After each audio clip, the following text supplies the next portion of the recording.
فرمائیے، امام نے فرمایا کہ میں نے دیکھا کہ آسمان سے جبرائیل اترا ہے، کوہ ابو قبیس پہ آیا، 2 پتھر اٹھایا، ایک مرتبہ خانے کعبہ کی چھت پر پہنچا، دونوں پتھر کو آپس میں ٹکرایا، اس کی گرد مدینے اور مکے کی تمام گھروں میں پہنچی۔ بابا اس کی تعبیر کا بیٹا سنو، ابھی جن جن گھروں میں خاک پہنچی ہے وہاں سے رونے کی آواز آئے گی، یتیم چیخ کے روئے گا بابا علی، بیوائیں روئیں گی ہائے میرا کفیل۔ اللہ اکبر، حسن پچھاڑے کھانے لگے، بابا میں آپ کا ساتھ نہ چھوڑوں گا۔ نہیں نہیں میرے لال واپس جاؤ۔ کہا بابا آپ کو تنہا چھوڑ دوں؟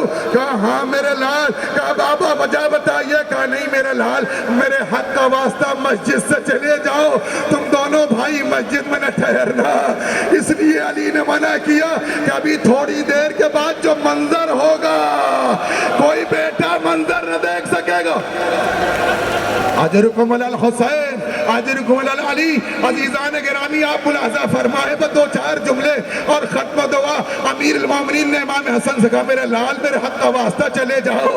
عزیزان گرامی باپ کے کہنے پر امام چلنے لگے۔ میں کہوں گا مولا آپ نے کیوں واپس کر دیا؟ بیٹا سہارا ہوتا ہے۔ عزیزان گرامی شاید میرا مولا جواب دے، میں نے اس لیے واپس کیا جب میرے سر پر ضربت لگے گی میرا بیٹا برداشت نہ کر سکے گا۔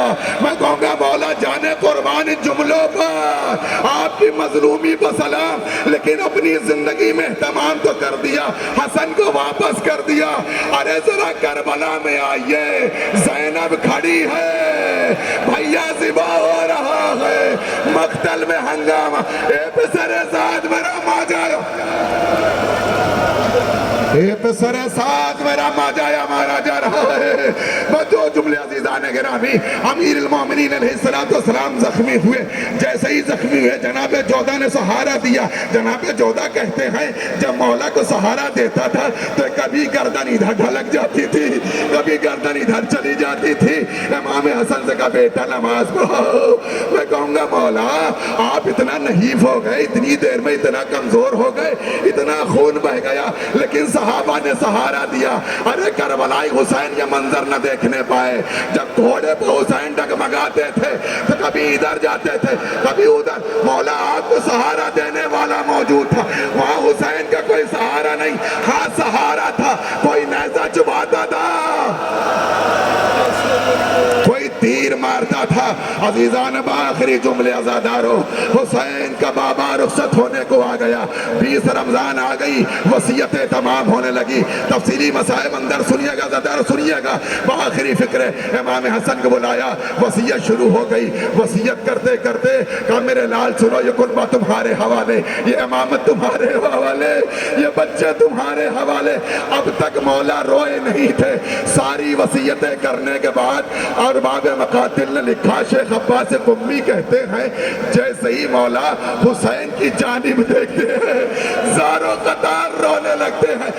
میرا لال حسین، میرے کلیجے سے لگ جا، حسین کلیجے سے لگ گئے۔ ہاں عزادارو، امام نے وصیت کی، اے میرے لال حسن میرا جنازہ خود سے اٹھے گا، اے میرے لال حسن جب جانا تو وہاں دیکھنا ایک قبر بنی ہوگی، مٹی ہٹانا، اے میرے لال سنو میرے جنازے پر 7 تکبیریں کرنا، تھوڑی دیر توقف کرنا، 7 اینٹیں تمہیں نظر آئے گی، ان اینٹوں کو لگا دینا۔ بآخری فکر عزادارو، امام نے فرمایا میرے لال سنو، اے میرے لال سنو، وہ یاد رکھنا جب اینٹ ہٹاؤ گے تو مجھے قبر میں نہ پاؤ گے۔ کہا بابا کہاں جائیں گے؟ کہا میرے بھائی رسول خدا مجھے لینے آئے ہوں گے۔ عزیزہ اس کے بعد امام نے فرمایا اے میری بیٹی زینب میں تم سے کچھ کہنا چاہتا ہوں۔ جناب زینب کو قریب بلائے، کہا بابا تھک گئے ہیں آرام کر لیجئے۔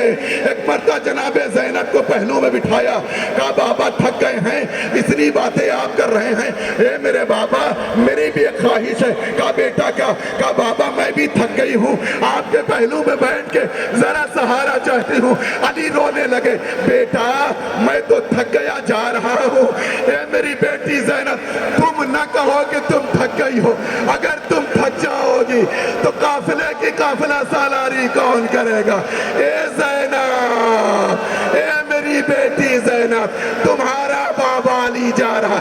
بیٹا جناب زینب نے فرمایا بابا ایک وعدہ کر لو بابا, جب عالم غربت پہ زینب آپ کو پکارے تو میری مدد کو آنا بابا. جب یزید کے دربار میں زینب چلی 400 کرسی نشین دکھائی دی, پکار کے کہا میرے بابا علی.